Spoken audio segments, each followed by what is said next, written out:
So we were just about to film a video and then saw an old article about Carl and his ex-girlfriend.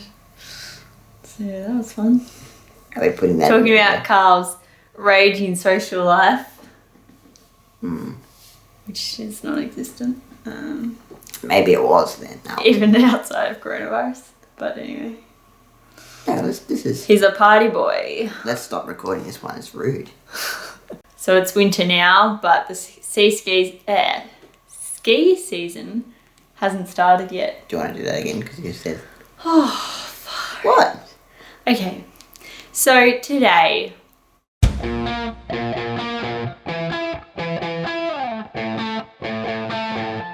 Today on Tea with Thompson... Hi everyone! We're going to do another Tea with Thompson today. Obviously, I'm just drinking it and Carl's not because he doesn't like tea. Yeah, I literally have had 3 coffees already. So much caffeine, so I don't want anything else, even though I don't even like tea in the first place. Yeah, you wouldn't have it anyway. We thought we would talk about our trip to the snow. I'd never been to the snow before. Kirsty used to go a fair bit, growing up, both in Australia, and you went overseas a few times as well to the snow. So it was, pretty exciting for me to go, and obviously because I use a wheelchair, I'm not very good at skiing or snowboarding. But what I didn't know is that there are other options. So yeah, so you don't have to be standing up to ski. Yeah. Which was the barrier for Carl. Yeah, obviously. But so yeah, we worked out that we could go over to the snow, and I could actually ski, and so could Kirsty.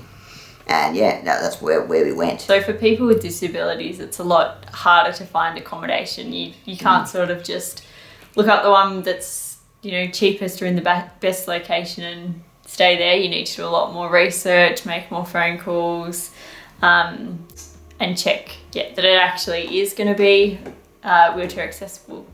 Yeah, you need to make sure that the bathroom is accessible and there's no steps anywhere and that type of thing. So that can be pretty hard. We found some accessible accommodation that was a pretty good price.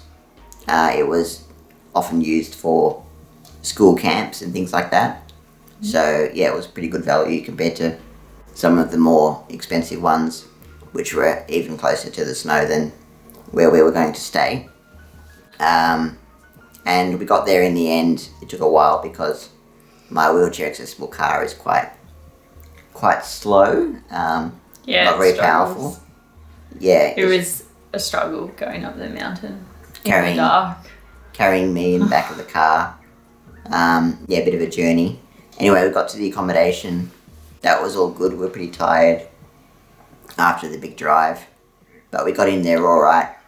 But what we didn't know was that at the same time, it was actually full of school kids. So there was actually a school camp staying there at the time we were there. Which was interesting. Lots of, teenagers running around. And there were a few other people that weren't on the school camp, so we weren't the only ones, but definitely mostly people on school camp. Yeah. And it was actually, the whole venue was set up for the school camp. There was a lunch room where people queued up for their, pre-prepared food at certain times, and more of a dinner room, to be honest. Yeah, dinner room, yeah.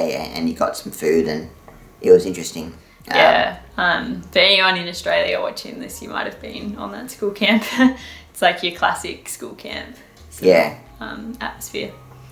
And it was a bit, different to what I was imagining, because it was kind of our first holiday away together. So, I suppose I was a bit nervous because we'd only been going out for a couple of weeks, couple of months at the time. Anyway, so not very long. So anyway, it was a bit interesting when we got there, because I was kind of a bit like, oh, this is not really what I had in mind. But anyway, the room was quite quite small, but it was okay. But what we didn't realise was that they had 2 beds. They were 2 single beds. Which they'd said we could just push them up together to make a double bed. Double bed. But one was a bunk bed and the other wasn't a bunk bed. So yeah. we couldn't push them up together. No, and I would have kind of fallen through the crack or hit my head trying to. Sorry, Oscar's got a squeaky toy. Sorry, we had to pause because Oscar wanted to come say hi. Yep, so we roped Oscar into helping with this video now as well. So in the room there were 2 beds, but one of them was a bunk bed, so we couldn't really push them together because it meant I would have hit my head on the second bunk. And it was kind of in the way of the room, the door. No, they didn't move. Yeah, They're screwed into the ground. Oh yeah, they were screwed into the ground, yeah. And also it had the hoist in there as well, so it was a bit hard to move around with the hoist, which is like the lifting machine which transfers me from my wheelchair to the bed. Anyway, so we pretty much had single beds. And also there was a wheelchair accessible bathroom. Oscar's going a little bit crazy. There was a wheelchair accessible bathroom, but that was down the hall from where the bedroom was. Yeah. And obviously, as I was saying before, there were so many school kids on camp. So in order for me to go to the bathroom, I had to kind of run the gauntlet and go down the hall in my shower chair. And so the way that I have a shower is I sit in a separate chair that's got wheels on it, and that involves getting hoisted from the bed to the shower chair and then wheeling to the bathroom. And this time it was trickier because there were all these school kids around, so I didn't have very much privacy. Yeah. I had to kind of wear a towel and we had to kind of wait for the coast to be clear and make sure that the bathroom was empty before we went through. So that was really tricky, and lots of kind of awkward moments of having teenagers run around and be like, why is there a guy in a wheelchair just wearing a towel? I mean, no one said that though. No, I know, but that's what I was thinking. They probably thought it, yeah. So that was the accommodation. It was good. It was just not what we were expecting. Yeah. At all. But yeah, so we stayed at that accommodation and went skiing. We did 2 days of skiing. And it snowed on one of the days. So Carl had never seen snow before. Yeah. So how did you find that? Yeah, well, the snow was really good. It was quite wet, quite cold. But yeah, I borrowed Kirsty's dad's snow jacket because I didn't really have one. And my dad's a lot bigger than Carl. Yeah, he's a pretty tall guy. Yeah, and Carl is quite small. Yeah, I'm not a tall guy at all. So the jacket was quite oversized, but that meant it was more warm, I suppose. And I looked pretty funny, I think, wearing this massive jacket.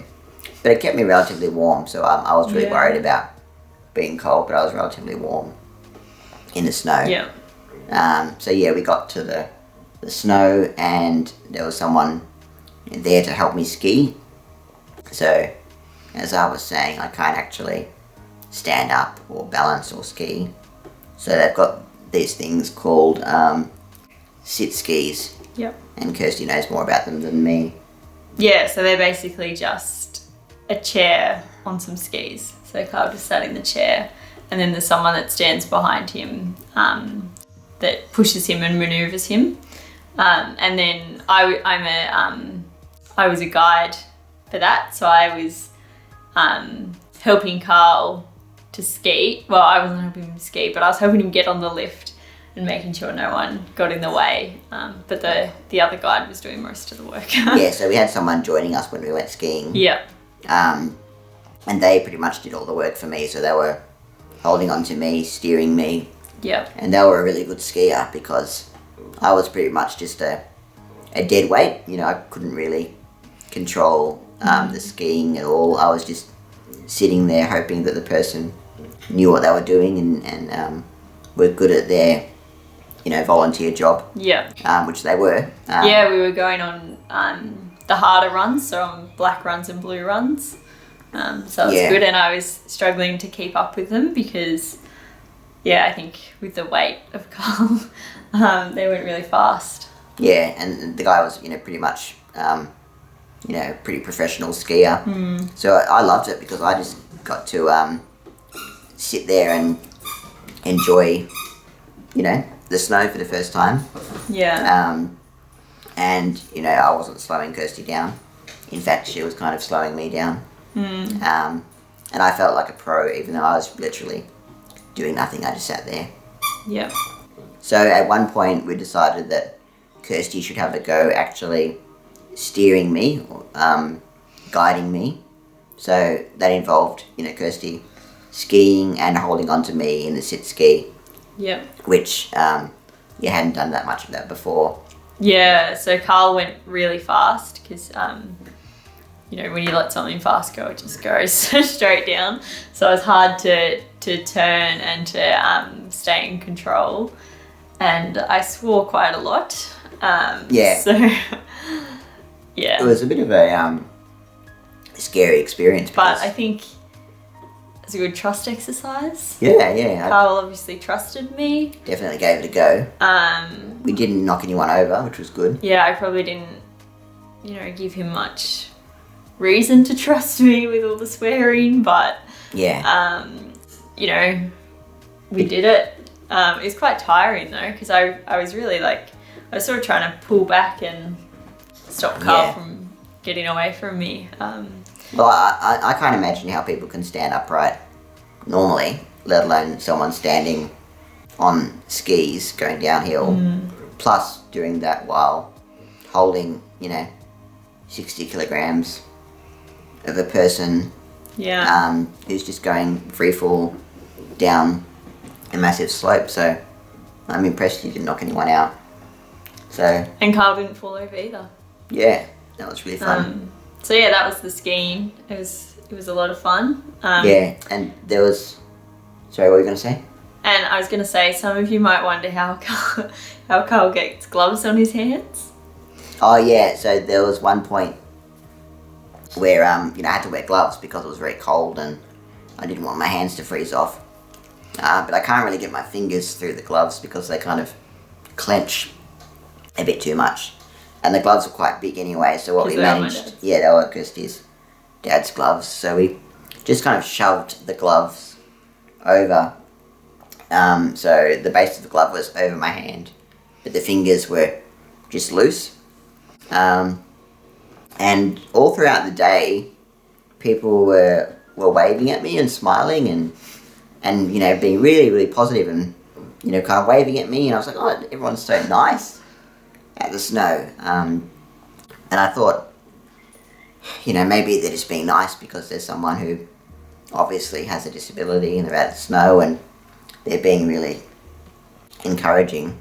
But what I worked out what was happening was I was sitting in a ski, my arm up like that, but the glove was with a big glove like open, and then I realised it looked like I was kind of waving at everybody. So I think everyone thought I was waving at them as I was skiing, and that's why everyone was waving back. So I wasn't waving at them, but everyone was just really, really nice. And who else did you see?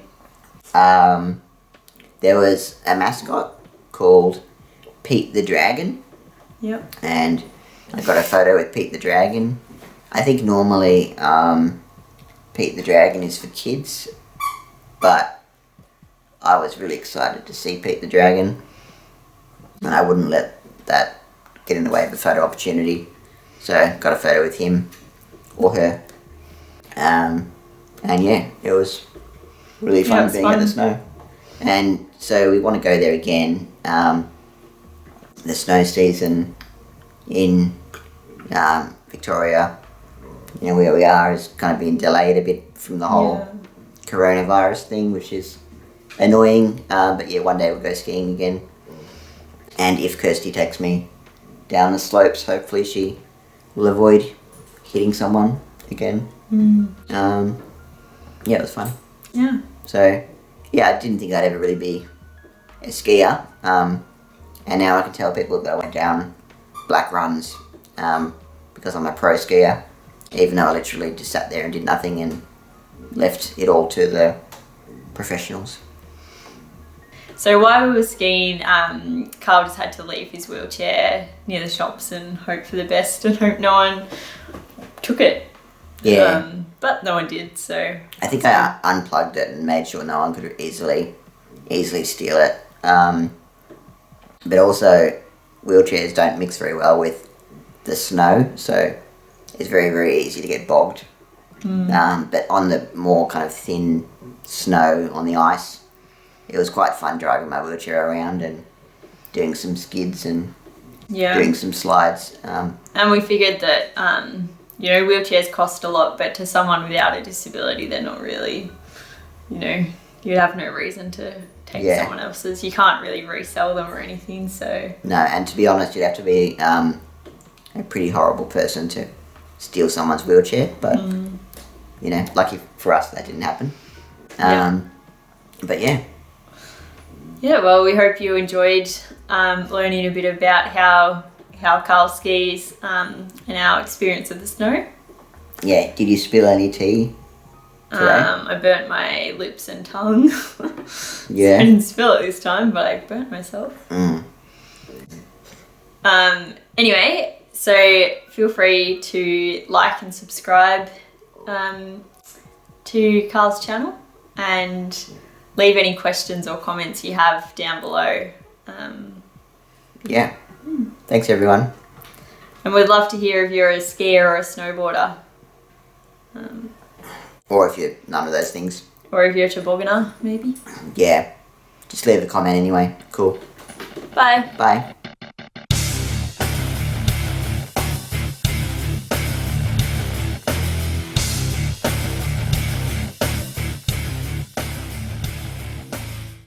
We got there okay, so I've got to